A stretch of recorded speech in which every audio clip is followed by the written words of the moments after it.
Okay, so we'll continue on to Sif Zayin.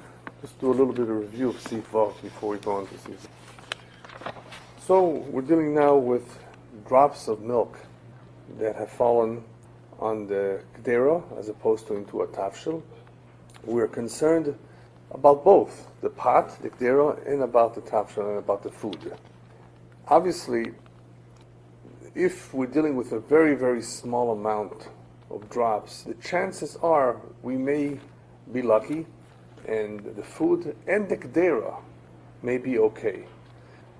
As we will see, it also depends on various additional factors. In other words, when we consider a problem such as milk dripping or falling on a Gdera, we need to consider how hot it is. Is it under fire? Because there are differences. There are differences between the various categories of heat that we've covered in the past, and we may eventually review it again, between Kli Rishon, Kli Sheni, Irui. Irui means to pour directly from the hot pot, from the boiling pot. In a similar way where you have a percolator, that you open the faucet, that which is coming down is called Irui. And this is significant also in Hilchos Shabbos, as to, in other words, what can you pour that hot boiling water into? Does it have to fall first into a glass before you put anything in that glass? Or can it fall directly into whatever is already in the glass? So, obviously there's various levels of heat. And there's a machlokes. There's a machlokes about Irui. What's the status of Irui? In other words, how hot is it? Is it called bishul or not? How much does it cook? There's a machlokes like Abe Kli Sheni. And part of the machlokes involving Kli Sheni was not so much if it's mevashel or not. Let's assume it's not mevashel, but perhaps it could be mavliya or be maflid. It could do one pe'ula. It could do one action. And if it can do one action, in other words, either a bliya or a plita, either to absorb or to emit a flavor, then we can be in trouble too. In other words, it may not be considered bishul legabe hilchos Shabbos, but it may be mavliya or maflit tam, which is another concern in Isur veheter. Even though we pasken machaber Rabbah, the Kli Sheni eino mevashel, and it means it's not even mavliya or maflit, we do have to sometimes consider it. As we will see, even though something comes down from a pot, and we may consider it Kli Sheni, that Kli Sheni may be a little bit of a different Kli Sheni if there are two things happening to it. Yat soledet bo, it's very, very hot, plus the place where that milk fell onto, or the liquid, or whatever we're dealing with, that location is very, very hot. So all of these things could make a difference. So when we're evaluating a situation, we need to look at all kinds of things, all kinds of factors. Is this a solid? Is this a liquid? Is this a klicheres or not? When it comes to Hagala, it's a klicheres, so we have. So there's a lot of factors when you get a shaila, when you get a question, that the one who's evaluating the question, whether it's the husband or it's the Rav, that he has to consider before he gives a psak. Speaking about Yat Soledet Bo, there's a machloket as to what Yat Soledet Bo is also. The word Yat Soledet Bo means literally that the hand is drawn back. Can't touch it for too long. Yat Soledet Bo also is hot, so hot that you cannot eat or drink this liquid or this food. It's just impossible. Impossible to eat that which is Yat Soledet Bo, according to some opinions. Unless you take it literally, just it's with the hand. If you take the Gemara shot in Yat Soledet Bo, is that kreso shel tinok nichva bo, that the belly of a baby gets burned. Gets red, I should say, yeah. So there's various opinions as to what that temperature is, because you can see it that there's various opinions as to what to relate it to. Just about all the poskim hold that if it's 45 degrees centigrade and below, 45 degrees centigrade, I believe, approximately 114 Fahrenheit, give or take a point. So we're going to ask Ilan here to do a quick search about that. But that's in centigrade. Everybody holds that anything that is that, I believe including 45, beneath below that amount, it's not a problem. It's above that. And it could be a range. It's not just a temperature, give or take 1 or 2 degrees. It's almost anything till boiling point. 113. That's 45 centimeters. Yeah, but I think that's rounded. I think it's closer to. I think that's rounded. Why rounded? You don't have decimals on this converter? Yep. No. 113 Fahrenheit is a rounded number. It's not exactly 113. Rather, It should be something like 113 point, it could be 0.8. I think it's closer to 114. But anyway, maybe, anyway. Yeah. You're not going to be standing there with a Here it thermostat. says 113. Does? All right, whatever. Maybe. Anyway, it's up there. And it's hot. It's quite hot. But it's not hot enough. And that's the question. How hot does it really need to be? We do know that once the temperature gets into the approximately 116, 117, it's more likely. Yat Soledable for the average person. I think so. You can test it yourself. Anyway, this is a point to consider, because if something is not Yat Soledable, it makes things a lot easier. Because on several of the halachas that we've covered so far, and we were dealing with heat, that was on the assumption that we're dealing with Yat Soledable. Because even if something is on the fire, and it's still cold, no problem. No problem for the pot, no problem for the tafshil. It's on the fire, yeah, but it hasn't heated up yet. It could be warming up, but it's not hot yet. Where something could be removed from the fire and be considered still a kli rishon. Like in Shabbos, it's a kli rishon, shehu sar me'al gabei ha'esh. It's been removed from the fire, but it still has a din of kli rishon. Kli rishon can be mevashel certain things. Even though, kli rishon is always mevashel, but even if it's not on the fire, it could be mevashel certain things. So obviously, depending on what kli we're talking about, it could make a world of a difference. Do I need hagala to the kli? What happens to the tafshil? What happens if I put a spoon? Put a spoon inside to make the wrong spoon. You use the fleishike spoon to mix your coffee. Yeah, but that coffee is not a kli rishon anymore.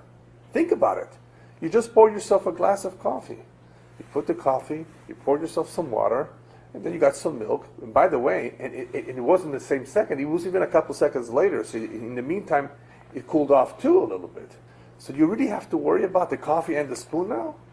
Well, yes, there are opinions that are machmir. So why not be machmir unless it's a hefsed maruba or shatat chak? Go ahead and make hagala to that spoon. What's the big deal? Just boil some water and put that. Yeah, but okay, but can you drink the coffee? So these are some of the questions that need to be evaluated when we're dealing with various forms of heat, plus depending on, of course, on how the milk came into contact with the basar. In this case, with the coffee, there's no basar, but there is basar maybe in the spoon. Tam.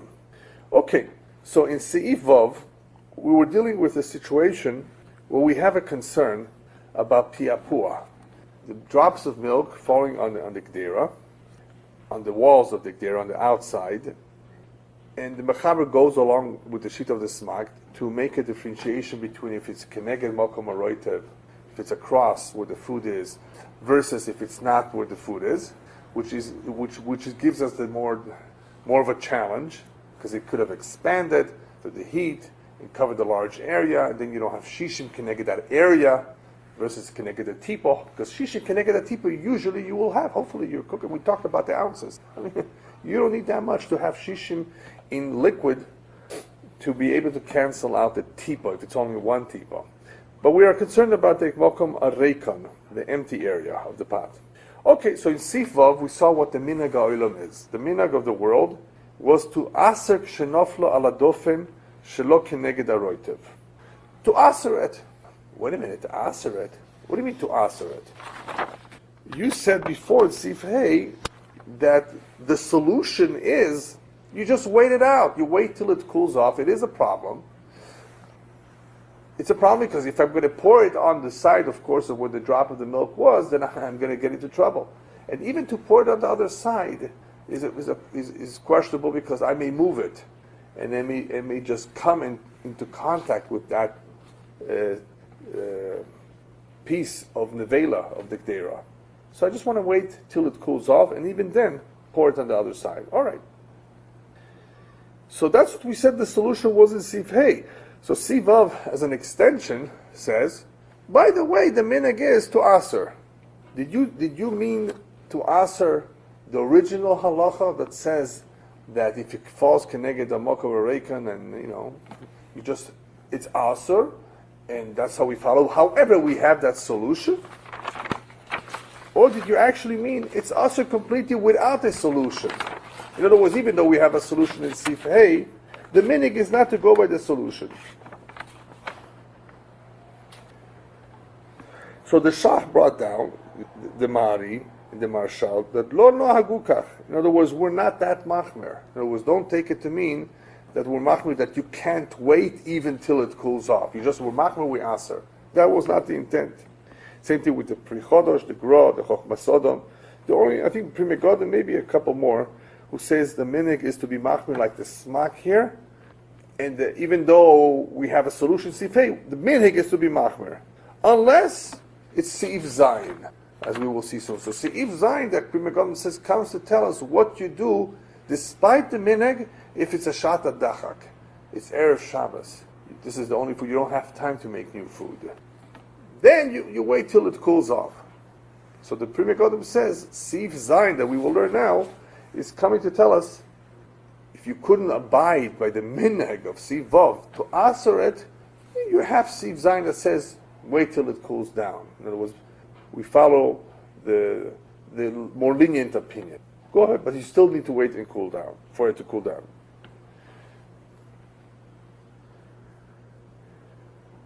Why don't we pour it right away to the other side? Because again, we're afraid that it may move it and shake it, and it may come in contact with the portion of the dairy that is also. All right, then we went on to say that there is a small difference, that even a small unimportant detail, that even if the tipa fell on the mokom reikan, we have to our advantage if that mokom reikan was facing the fire. The fire was there. Sometimes you can actually see it at home when you have a small pot and you have a large burner, and you turn it on high, you can actually see the flames surrounding the pot. Wouldn't that be also keneged ha'esh, right? You said? Right, because even though keneged ha'esh in the Mechaber's example is the example of ovens, it would be that way too, exactly. That would make sense, because if you're not supposed to, turn it on so high that the whole flame envelops the pot. But sometimes people do it. They want something to cook quickly. A larger flame, larger fire. But that would be the case here. Either way, if the fire is actually facing the drops of milk that are falling in the pot, then the Mechaber says, Mutar, sha'esh sorfo miyabsho. In other words, that case it would be mutar, because the fire would immediately burn it and dry it up. And then the Ramah says the Gdera would be mutter. Even the Gdera would be mutter. There would be no reason to be machmer on the Gdera because it's gone. So Mechaber is saying this, that even though we have a minhag to aser, and he's not clear exactly what that iser is, nevertheless, if it fell opposite the fire, we're in luck. Not only for the food, also for the Gdera. Shach says that in the Torah's Chatos it's brought down that you have to be machmir lechatchila on the Gdera too, like the Isser Beheter. By the way, you asked me about the Isser Beheter, the Mechaber the Isser Beheter. A lot of people think it's Rabbeinu Yonah of Girundi, because his name was Rabbeinu Yonah, but it's not the same Rabbeinu Yonah. That's what I looked into it. It was a chacham from Germany, a different Rabbeinu Yonah. All right. That's a good important detail, that if it's against the fire, we're okay. But when we're talking about against the fire, how much can the fire help us? Only if it's bedover mu'at. You can go tipa. It's one drop or so. But nofal hardly 4, 5, 6, 7 drops. Quite a bit of milk falling. That fire may not have sufficient time.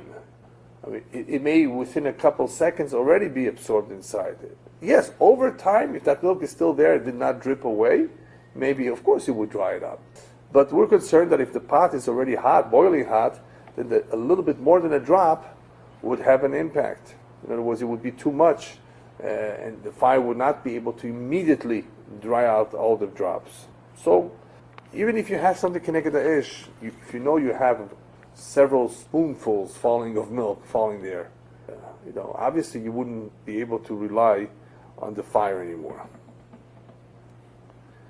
Then of course you would need a situation where it fell keneged roitev, and you have shishin. Then that's different. But the ish itself does not help you with too much milk. Then of course, if you have too much milk, the dairy would be usher, as we said before too. Is it that we know it by the size, the amount, by the certain determine whether 2 drops are okay and 3 drops? It's a little difficult. I mean, because most of the time I don't think we can actually see how many drops are falling.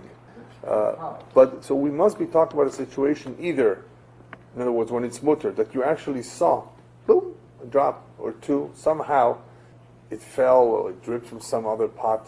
You shouldn't have on the same stove at the same time 2 pots next to each other because of that, by the way. For several reasons, the steam and others. But, so it's a little bit unusual.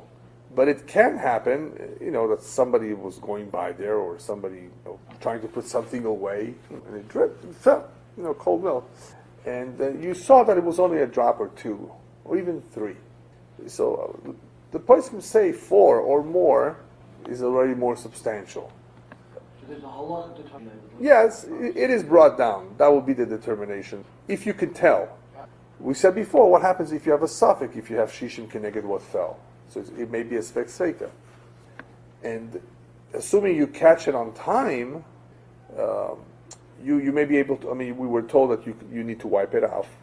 And you may be in luck that you have shishim keneged the amount that fell. It just could be. It just the problem is only when it's really, there's no food or liquid at that height of the gdera.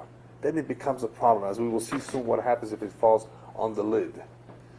Then it really becomes a little bit of a puzzle. Is the lid hot, just as hot as the rest, or is it cold? Is there a steam reaching the lid? Even though not everybody's going to try to, figure this out as much, but the post can go through this. Will it make a difference? The Ramah is going to make it simplified. He's not going to give us all the various differences of, how cold or how hot each one is. He's just going to concern himself with whether the steam did go up or not. That's going to make a difference. So if something is hot on the fire, we're assuming if the cover is on the pot that it is already hot, everything is hot. Not only everything is hot, it's probably the steam has reached to the top. So the tafshil shouldn't have a problem. The one that still may have a problem is the lid. Do I need to kasher just the lid? Because that's a possibility, by the way. We said that before. You don't always need to kasher the whole pot just because one part of it became treif. Obviously, if it's just, you're going to put the whole pot into the hagala, obviously. You're not going to, but there was a time, we did go through a scenario where if you can't do the full-blown hagala, you can do a hagala with pouring hot boiling water on it from the outside, just in that spot. In other words, so it's good to know the din that partial hagala sometimes is acceptable. You don't have the time and you can't. It's a big pot. It's too difficult. And in reality, not all of it became treif. So you may be able to do a partial hagala. So it's good to know. So same thing with the lid. If you know it's only limited to that area, you may not have to do the whole pot. Even though we say cham mitzos cham kuloi, that the heat spreads, nevertheless, since you do have the vapor, the steam coming up, it's only a chumrah to kasher the lid. It's not so much an ikar adim. It could be it's only a chumrah. When something is only a chumrah, then you don't have to concern yourself with the whole pot. Yeah. So in the case where you may have shishim and it's keneged aroitev, we said that he should pour it miyad atavshi miyad right away. You don't wait. So we said that the shach explains that you don't want the tipa to grow in case there's something left over to be mefapeah further. So you pour it out right away in this case. In the case where it's keneged mokom aroikon, you want to wait till it cools off. In the case where it's keneged mokom aroitev, you want to pour it out right away. Okay, that was pretty much Seif Vav. Now we go on to Seif Zayin. Yesh mishemati b'shas adchak. There is an opinion, and who is that opinion? Rabbeinu Yechiel. The Tur brings him down. Rabbeinu Yechiel, none other than Rabbeinu Yechiel. Important opinion. This Yesh Mishemati, the Mechaber brings it. It's interesting. He tells us the din, and now he tells us, oh, by the way, there is one more opinion, but you only use it and rely on it b'shat dachak. Yesh Mishemati b'shat dachak. Kigon be'erev Shabbos. What's shat dachak? Erev Shabbos, Friday. I told you once, I had somebody asked me once a shayla many years ago. He came home Erev Shabbos from work late, and the goy did him a favor, the maid. She made the cholent for him. In a crock pot. So there's no pilot light. The Ashkenazim rely on the pilot light for Bishul Akum. As long as you have the pilot light lit, that you've lit it once, the goy can basically do almost everything. So here you have a situation. They did everything. Crockpot, you don't have a pilot light. It's real Bishul Akum.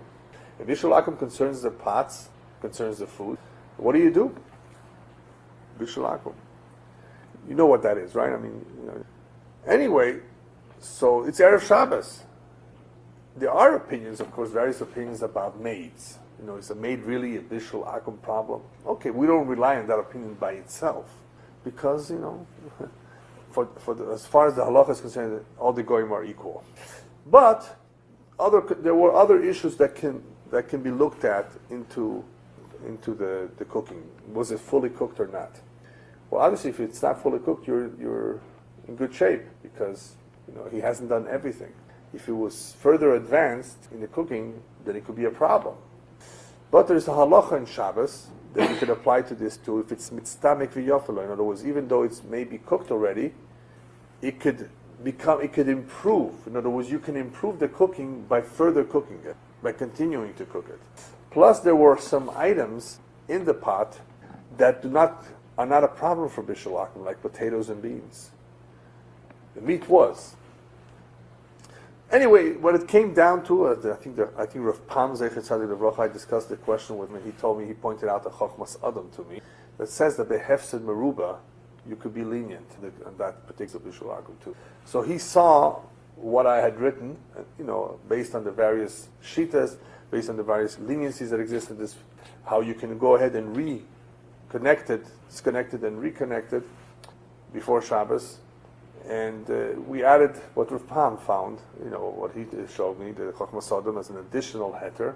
And we basically said, go ahead and use it for Shabbos in good health.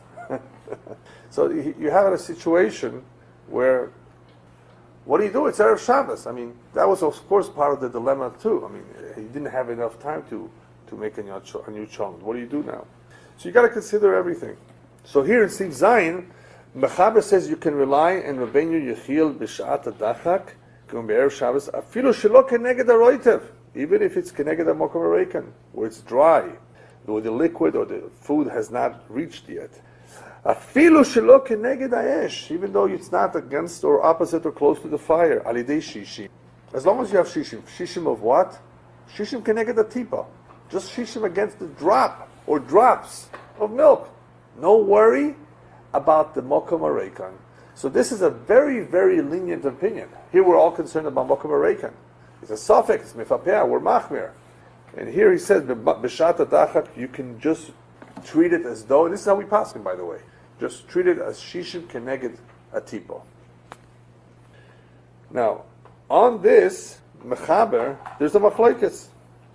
It's not clear. It's a little vague. What is the mechaber being lenient about here? That he's matir b'shas dachak. The Taz, not the Taz here later on, the Gro over here, but the Taz later on, and the Chochmas Sodom, they explain that the Ikar, the Kula over here, is on the Ikar ha'isur. That we say that it does not become asur shelo keneged haroitev. Why? Because Rabbeinu Yechiel is soymech on the shita of Ravan, the Ramban, that say that a balua does not become nevela. Because here we're talking about the balua. This is the problem here. So since he relies on that shita, on top of that we also have the additional suffix bichlal if it's mefapea. You have that too. So you have the suffix if it's mefapea bichlal. You have the shita that there's no chanan in balua. And here we're saying this about the real Chanan, the real McCoy, Basar bechalv. Kol shekein, of course, that you would say that a Basar is Surim, that not everybody agrees that there's Chanan Bichlal. So here there are shittas that hold there's no such thing as Chanan in the Balua, in the Blias of a Keli. So Rabbi Elyahu says, you know what? Go ahead. He holds like that, so we can even though we don't hold like that, we don't go by that all the time. We're machmir by saying Chanan in the Blias, but here we can say that. So the Taz and the various other poskim hold that this is what the Mechaber is saying, that we can actually rely on Rabbi Elyahu on the entire Isser, that the entire Isser does not really apply by Erev Shabbos or B'Shat HaDachak. And therefore you don't need Shishim times Shishim. Remember? 3,600 minus a little bit to cancel out. The Shach actually says 61. Because Yeah, of the 61. kippah itself. Because of what? The Rav itself. That is the Bachalav itself, yes, it's true. He factors. That's how he factors it in, right? So 60 is 60 times a little less. A little bit, yeah. Uh-huh. Premier Godin says that the kula here is only not to be machmir like in Siv Vav. As we said before, the Premier Godin, the Siv Vav, the meaning of the oilam is to be machmir. Not to eat it. Not to even eat it at all, not even to wait, just not to eat it. It's usher. We don't take a chance. Maybe you moved it or so forth. Maybe actually not only did you move it, maybe it already went up. Maybe it already went up before you got to it. That was also a problem. So on that, the Premier God on that, Rabbi Elyahu is being mako. That in a Shat HaDachak you could wait until it cools off. And if you don't have time, he adds, you will be able to pour it out from the second side, on the opposite side. Obviously, if you by mistake poured it out on the side of the tipa, you would need 60 times 60. So the Pri Megadim learns Pshat in the Mechaber that all he's saying in Siv Zayin, he's saying, okay, you can forget about Siv Vav's Chumrah, and in B'Shat HaDachak, you can go ahead and rely on Rabbeinu Yechiel, and therefore, wait till it cools off. But the majority, I think the vast majority of poskim hold that the Mechaber in Siv Zayin was completely lenient all the way. It was just 60 against whatever it fell. Forget about the Mokum Arekan, don't be concerned about it, and go ahead and use it. Now, I did see, and I almost forgot, the Taz, before getting back into Siv Zayin, I did see a Taz on Siv Vav that says like this. What were Meiko Keneged Ish, when the drops fell Keneged Ish, that's only when the pot is still on the fire. Once the pot was removed from the fire, even though it's roteach, it's not gonna. Even though it's very, very hot from the fire, it's not going to dry it up. And of course, in that case, there would be also two. That's I what. don't understand how it can simultaneously remove from the fire and keneged. Can it be both? So he said, let me read it inside that. Avalim nofal keneged ha'esh. Pirush be'odeno omedet zel ha'esh. While it was still standing next to the fire. Aval achar shesilko אף על פי שהוא רותח עדיין מכל מקום אינו שורף ומייבש. ואף שזה פושט, he says. Okay. He says, of course, it's simple. There's no ish. I had to write it. He says, מכל מקום ראיתי משיטו בזה. Oh, wow. People have made the mistake to think it's very, very hot, so it's right up. No, it says that's only while it's by the fire. Now, when you learn it, does that mean, is he saying that it fell by the fire, but then you removed it? What would it be the din then? In other words, within a second or two, you removed it from the fire. Would that still be? Will it be the same? I guess it would be even less of a problem, because in a sense, if you're removing it right away from the fire, you don't give it the chance to be absorbed, the cloud.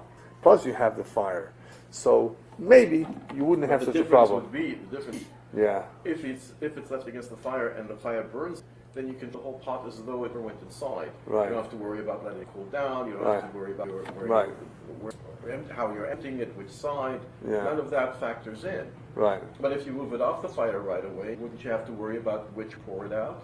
Yeah, you may still have to because it's very hot. So it would Yeah. be a worse situation. It wouldn't be to your advantage to remove it from the fire if you see it's facing the fire anyway, and it's only a drop or two. Depends Yeah, on how I much think it is, I think though. I agree with you. Yeah, exactly. All right. So that's the machlokes regabe the Rabbeinu Yechia, what we do. But that's important to know that we can rely on that, and we do. All right. Before we go on to a very long Ramah, we spoke about the possibility that, or another option, I should say, that where instead of cooking meat in a pot, water was being boiled, or rice was being cooked, something other than meat. And milk fell on this fleshika pot. It's a fleshika pot, but you had milk falling on the outside. Then, even if you don't have shishim, neged atipo, nevertheless, the mayim does not become an aveda, obviously. Why? Because the chalav is heter. And therefore, because you're cooking water or something else, what it ultimately is being absorbed into the pot is mu'at, is very, very little. This is a taz, b'shem the iser v'heter. In that situation, you shouldn't really have any concerns. Later on, if you were to cook meat, why? Because in this case, the little bit that may remain would be so little, because you've cooked something else. So whenever you do cook meat, it will be for sure shishim keneged whatever fell there, whatever still remains there.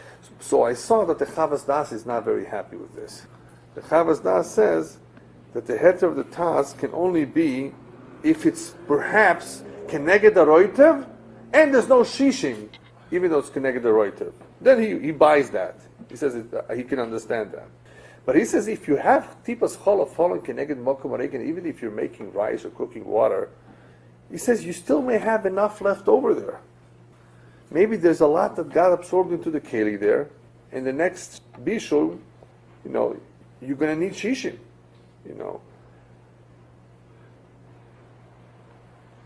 Anyway, so that's just a chavas das, an additional detail here, that if you cooked something else, maybe you still have to be concerned about it.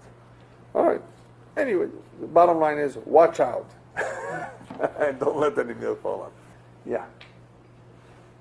In the first pot, Yeah. that didn't have, why would you worry about flesh the second time? No, there wasn't shishim in the first pot.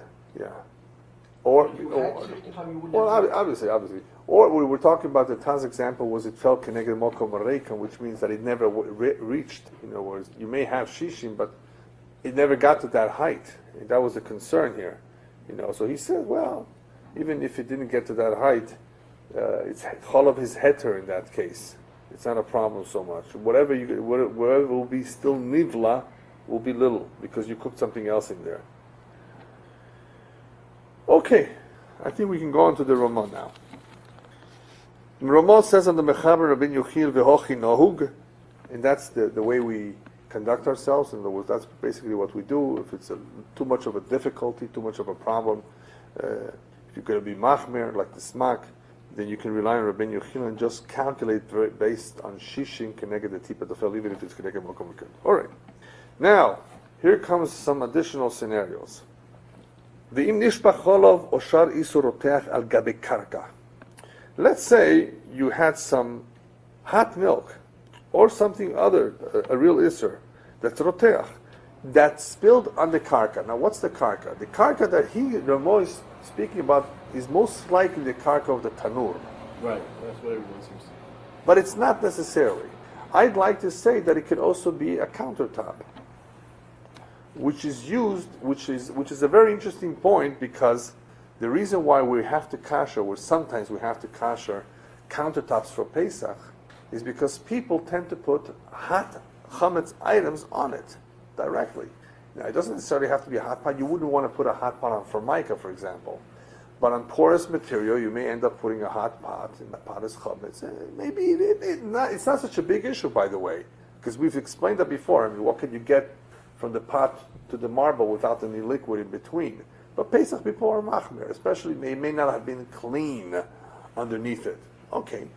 Or it doesn't have to be a pot. It was hot food that was chametz that was put on the counterpart. So for Pesach, a lot of people, you will notice, Kosher, well, with irui, by pouring hot water on their tables, on their countertops, when you don't always need to do so. You could actually cover it up. You don't have to kosher it, you can cover it up. Cover it up with some plastic, cover it up with some aluminum foil, cover it up with another thin border formica, which many people have done it, they use formica. I used to do that in the olden days. If you have, what's that material? Not marble. If you had granite, which is non-porous and it's sealed, which makes it even better, you don't have to worry about it at all. You just clean it. You make sure everything is clean because you may have grease, but you don't have to worry about blias being inside, coming out too. Remember, Pesach, there are extra chumrah, so don't think that, it's far-fetched. Yes, it's maybe a little bit far-fetched, but it's a chumrah. Pesach, we're extra clean. We do extra things. But sometimes you don't have to do it at all. Like with granite. Granite is usually, anything that's non-porous, you should not have any problem, but it's still recommended to clean it very well. So I tell everybody to clean it very, very well. Use hot water, use soap to clean it, but there shouldn't be any problem. You don't have to cover it for Pesach. I don't recommend anybody putting anything very, very hot to begin with on any countertop, just to avoid problems. And even if you did, how hot was it already? Unless it's a pot that you put.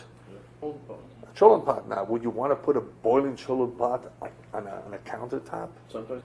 Huh? Sometimes. You can't help it. Exactly. Child always does it, falling off the chip to put it down. You have to put it down somewhere. Yeah, that's right. And it's okay. You're safe to put it on the ground. Nothing will happen. I don't think it will crack. Yeah. But that's where the questions come in of things spilling there, and then somebody puts something there on that spot. Now, obviously, usually it does not happen at the same time. By the time you put a Melicha pot or another pot there, it's completely dry. So we're not worried about the blias inside so much. We're only worried about if it happened almost at the same time. So that's what the Ramah here is talking about. I have a good when you Okay, go ahead. Yeah. Let's hear. The child is the poor milk. Okay. Yeah. All right. You have to do something fast. Yeah. So in Nishbach Cholav Oshar Isur, another is Roteach Al Gabi Karka. Fell. It's poured. It's a countertop. It's a table. It's the oven bottom. And then He'emidu Olav Gdeira Chamo. They put on top of that a hot pot. What now? What do we do now? Okay. That's why I gave you a little bit of the introduction about Klisheni, Iroi. That's where he gets into it a little bit now. So right now we're concerned about a different kind of situation where you have heat, but not the heat of the fire, not the heat of the pot, so much as a heat on the karka. Now, all right, what's this heat of the karka?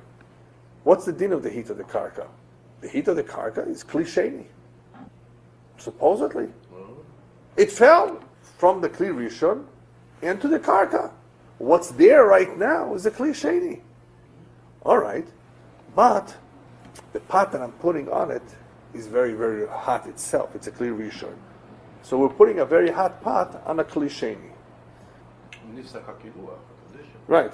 We're going to see that. We're going to see that. It has to be nifsek hakiluach. Right. Otherwise, yeah. We're going to see that it's going to make a difference. What Ilan is saying is, even though something spilled, is it still connected? It's spilling. Its source. To its source. It's still connected. There's a difference if something is still connected versus something that is no longer connected to the fire from where it came from. Otherwise, it's worse. Worse than Iroi Rishon? Why is it worse than Iroi Kli Rishon? Because when something is connected... Iroi Kli Rishon is also connected. No. Iroi, from an Iroi, is nifsak hakiluach ba'avir. If it's nifsak. Well, obviously. Yeah, so you have the both possibilities. You can have both possibilities in Iroi too. Right. But the typical Iroi, it gets disconnected by falling in the air. That is less strict than lo nifsak hakiluach, falling. In other words, the flow of milk, the flow of Isser is continuously flowing even though it's on the ground now. Right. Because it's lo nifsak. It's continuous. You might think that because it's on the ground, it's already cold. Exactly, right. But that alone is not enough. Right. But let me ask you, so regardless of it's nifsak hakiluach or not, regardless if it's connected, it's both times if it's pouring out, let's say, of an it's called Iroi Rishon in both cases? When it's pouring out of an urn? Let's say an urn. Right. You're pouring water out of an urn into a cup. So that's called Iroi. It's called Iroi regardless of it's interrupted, or if the flow is interrupted. That's correct. In both cases, it's called Iru, yeah. In other words, it would be mevashel kedei klipa. Yeah, that's how we hold. By Iru, there's a machlokes how much of a problem it is. And if it's now... We hold it's kedei klipa. And if it's niddah kakiluach by Iru, it's still mevashel kedei klipa? Yes, yeah. Doesn't make a difference. Yeah. In other words, if it's not nifsak, we would be more machmir perhaps. Even more machmir. Even more machmir. In other words, it could be more of an issue. Because it's not nifsak. That's in that we would hold maybe like the poskim who hold that it's more. It's more than it's a real cleavage. It could be. Yeah, but for the most part, it will not make a difference. So he says, "Im nishbach olav oshar isuroteach al gabe karka ve'imidu olav kdero chama," and they put a hot pot on top of it. Im mashenishbach eno etzel ha'esh. If right now where we have that which is spilled is not by the fire, there's no heat there. Lo havera kli sheni, then all that spilled liquid is a kli sheni. There's no heat, except for the pot that's hot. But that which has been spilled is not in a hot place. So all it is a kli sheni. Therefore, you have a kli sheni, you have a hot pot. The most you can have is a klipa here, because it's like a tatar gover situation. But the tatar gover of the kli sheni is not significant. That's the chidush over here. The tatar gover of kli sheni, even if it's yat soledesma, does not make more of a problem than a kedei klipa. So the kdeira, for that, the kdeira is a surah. The bolek tzad, the tafshil mutar, the tatar gover. In other words, so he says here that ultimately the tafshil is going to be spared. If anything, the kdeira might have a problem. But this is only, like Ilan said, we're talking about a situation that the kiluach is not mechubar to the clearation. There's no connection. The liquid has stopped flowing. It's spilled. That's it. Therefore, since it's spilled, what happens physically is that the ground actually cools off the liquid that has fallen on top of it. That's what Kli Sheni does. Kli Sheni, the walls of the vessel, of the receptacle, basically cool off the liquid as it lands. So the ground acts as a Kli Sheni. Once it's landed, it's going to cool off, unless it's connected. It's still flowing. When something is still flowing, especially liquid, so it's hot. It's the heat is still there. There's still a connection to the source of heat. Right. You take whatever. Right. Open the into Right. the cup. Right. It's landed. It's landed in a cup. Once it's landed in the cup. If Right. It's all cut down. Right. Why don't we say that? Yeah, we don't consider that a nitzuk. First of all, that's why you put whatever you're going to put into that water after you fill the water with. After you fill the cup with water. No, that's not a question. No, you're right. What he's saying. No, you're That's right. what I'm saying. Once the water is in the cup, now it has become Kli Sheni. But while the water is pouring into the cup, we were Kli Rishon. You're both right, but what he's saying is that if it's still coming down, Yeah.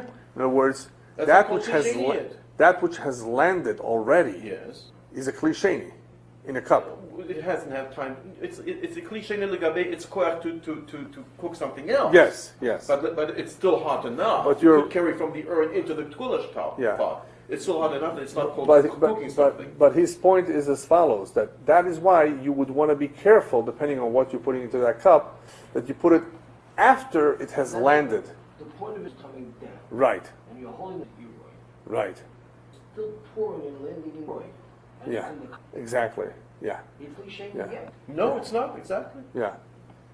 Once you've closed the faucet, right? Then it's Yeah. finished. Now the only thing is, the reason why it's still called irui, even though it's connected, is because it's coming down through the air. In other words, it is leaving the hot urn. And that's why either way it's going to be called irui. There's going to be a question about whether the water in the cup is connected to the water that's coming down from the top.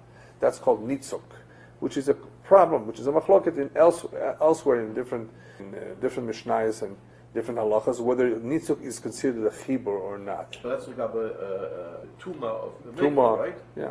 Yeah, various halachas. Nitzuk chibur or lav chibur. Yeah. So here, the nitzuk, you don't have to be concerned yourself so much, because either way, it's not the clear rishon anymore. It's Also, coming down through the air. An Eero is bring on a Tommy candle. Exactly. Yeah. Yeah. We covered it a little bit. Yeah. So here it's not such a big concern. As soon as it comes down through the air, it cools off. But here, we have a hot pot, and the hot pot is sitting on the kli sheni liquid, so the pot is going to be aser, because you have a kedei klipa situation, and the kedei klipa affects the pot, it does not affect the tafshil. That's the first nikuda in the Ramah, first point. לכן הגדר הסודה בולק says, והמבש והתפשיל מותר, דתתו גובר. Alright. וכילוח מן הגדר הרותחת שהולך הגדר צוננת, let's say you have hot liquid spilled, pouring down, and it traveled and it went to a cold pot. A cold pot that was sitting there, and it touched it. Im nifsak hakilוח min hagdera, if that kiluach, the flow, was interrupted, kodon she'igia latzon, before it reached the tzonin, havename kikli sheni, it's also like a kli sheni, right?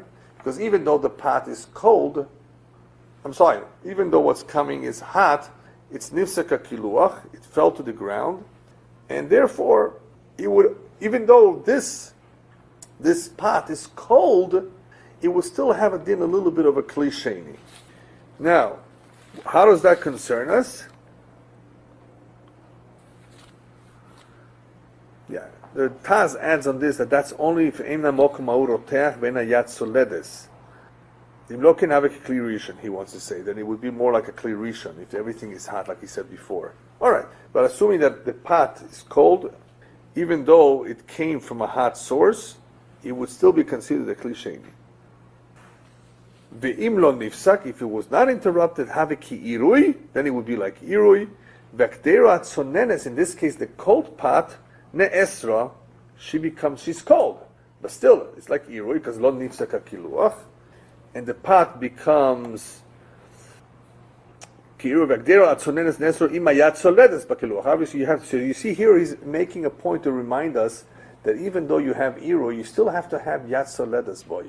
There are situations where you can have irui, yeah, but it's no longer yat soledes boy.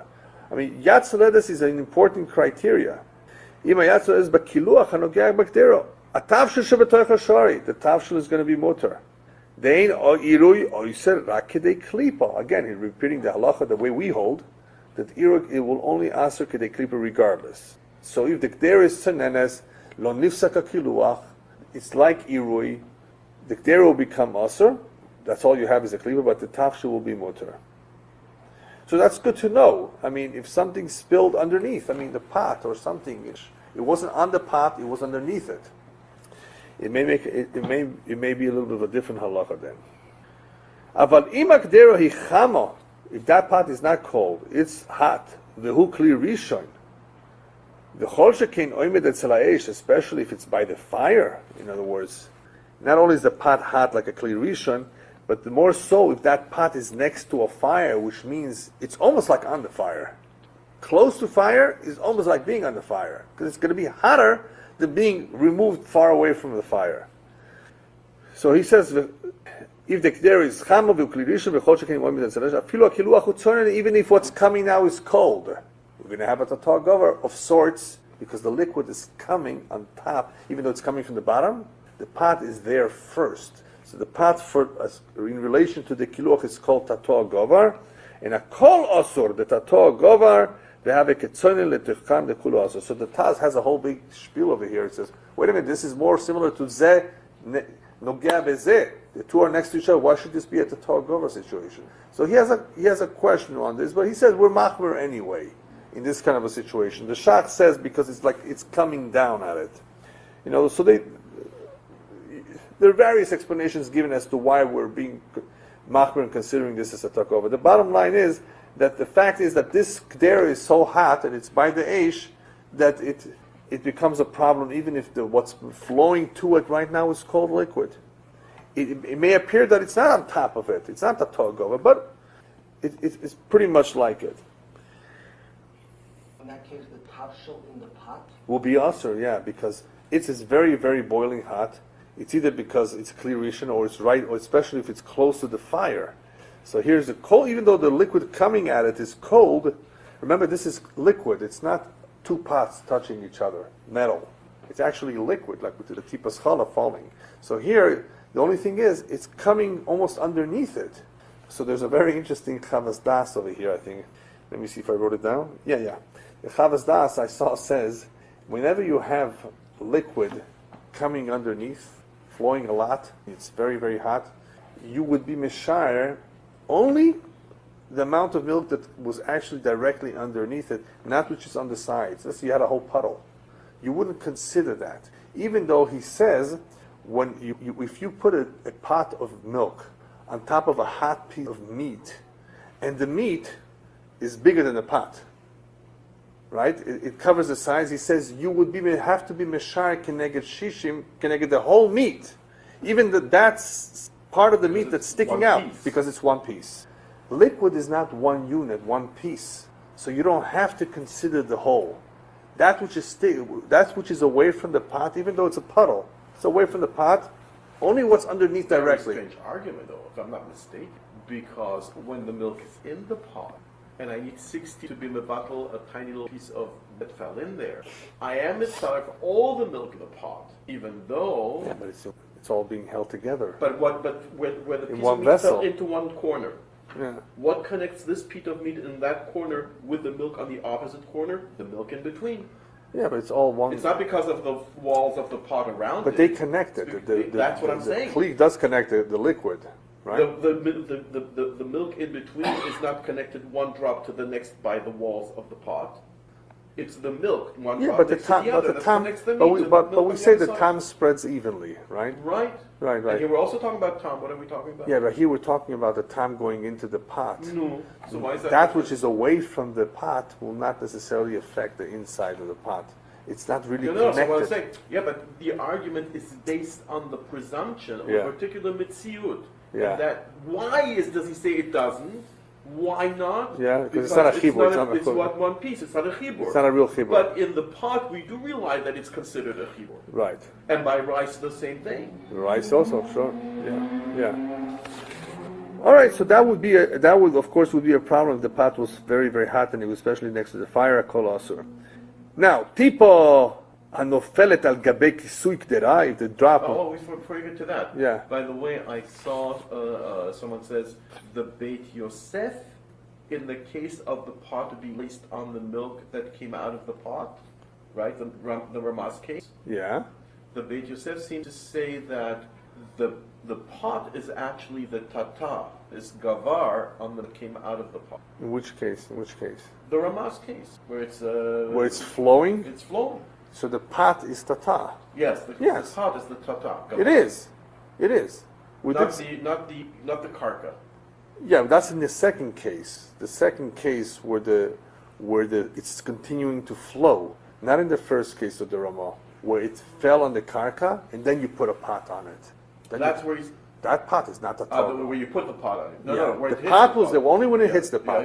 Only when it hits only when it hits the pot. And that was the question. Why is it? It's not a real tatagavar, but we're machmir because it's coming towards the pot that was there. That's where it was there. There is an opinion. I forget whose it is. Yeah. There's an opinion that tatagavar isn't what's on the bottom. It's whoever is in his own domain. Oh, that's right. Whether it's in the bottom. I think the shot says that. I think the shot says that. But just to finish up, the last detail of the Ramah is that if the drops of milk, for example, fell on the cover and the lid of the pot, the din is kenoflo al gabek dero neged roitav. As we've said before, I mentioned that it's as though it fell keneged the roitav because of the steam. So that's why he makes sure to clarify as long as, of course, we see that the pot began to boil and the steam went up, the az olah haze'ah tamid, then the vapor, the steam goes up, umagia, and it actually reaches the lakisui. And you actually can see it when you remove a lid of a very hot pot. You can actually see it full of water. Umagia lakisui v'yored mishamerot, and then goes back. So basically, what you have is the whole thing is really being connected, even though the food has not reached all the way to the top. The actual steam reaches to the top. So in this case, you wouldn't have a problem. This would be considered as in similar fashion to the example where the tipo fell keneged roitev, where everything is combined, the tafshel inside is okay. Now the question is, of course, what do we do with the lid? That is a separate question. Not everybody talks about it here. Obviously, the Shach says if it did not begin to lartiach, אבל לא התחיל להרתיח, לא נסע מה שבגדר כלל, אף אם אין בו שישים, זה עדיין, because it's still cold. He says, don't think you're in trouble if it did not be martiach. Because if it's not being martiach, that means the whole thing is cold. Right? So, you might think, oh, but if it didn't, I'm in trouble. No, if it didn't, that means it's still cold, the pot. It's a very good point. The Shach says, if it did not become hot and boiling, it means that you're okay to begin with. I mean, there's no problem. Everything is still cold.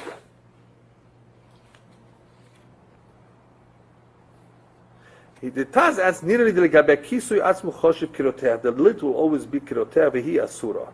Kivon shemunachas al hagdera etzel ha'esh. So that's where there is some discussion as to whether the kisui would become asur nevertheless. But if the whole thing is roteach, the whole thing is hot and the steam is going up, it may be okay. Because if he says it's keneged mokom, it's like keneged mokom roitev, then the keneged mokom roitev, well, even though there are some who are machmir there too, at least we know, one thing for sure we know is that tafshil is okay. So if it ever happens, you can tell your wife, don't worry about it. Everything is okay. Next time, just be careful. That's basically the end of Siv Zayin. In Siv Ches, we will see other examples of steam. Steam could be sometimes a problem where you don't have actual tipa of chalav falling underneath, but you have them very close to each other underneath the same roof where the vapors can mix. That, of course, will be a different problem, a different issue. Mr. Hashem, we'll discuss it next time.